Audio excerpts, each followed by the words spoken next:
Grover's Boxcar Derby. Calling all racers. Here is a great Sesame Street themed roller coaster that lets you pick which character's car to be in. Though, surprisingly, the Grover lead car always seems to win, since it makes it back to the station first. Well, I try to figure that one out.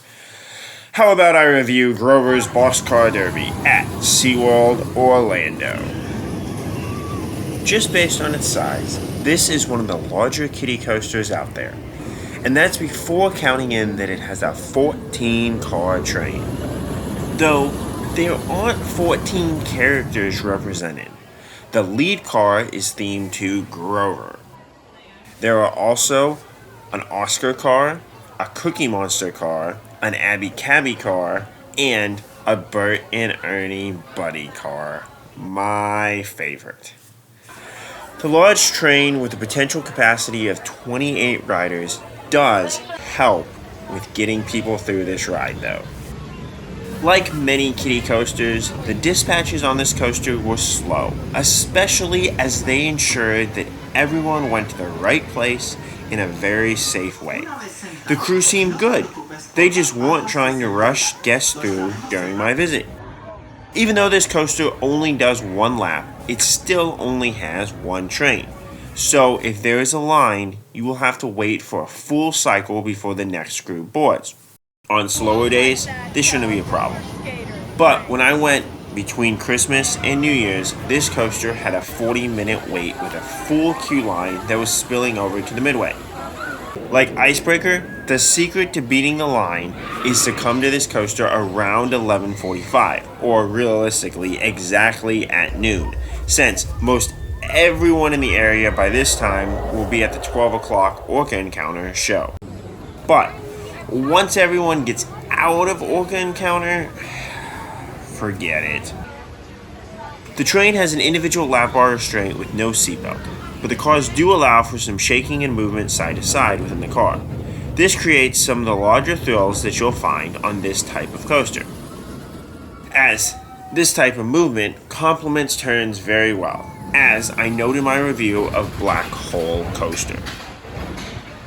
After leaving the station, you navigate a quick turn before climbing a decent-sized hill for a kiddie coaster. Then you go down a curved drop. With the length of the train, it likely won't be a very good drop, since the back of the train will still be on the lift hill, or the front of the train will be slowing down the overall pace of the train. These curved drops are only okay. Not as great as, say, Joker Funhouse Coaster, but solid for the genre of kiddie coaster. You then navigate a small hill that offers no airtime before entering a second turn, which offers a nice flyby of the station, before navigating another hill and a smaller turnaround that sends you towards the brake run. Overall, how good is Grover's Boxcar Derby? The length and size of this coaster make it seem like a bit more than a kiddie coaster, but it really doesn't do much more for the memorable elements category.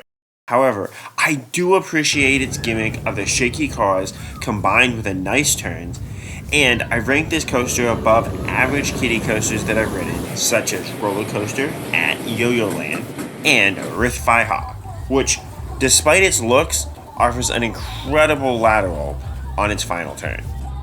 However, I do rank my home parks, Six Flags Fiesta Texas's Streamline Coaster, above it because I've been blown away by Streamliner's drop and laterals on a few of my visits.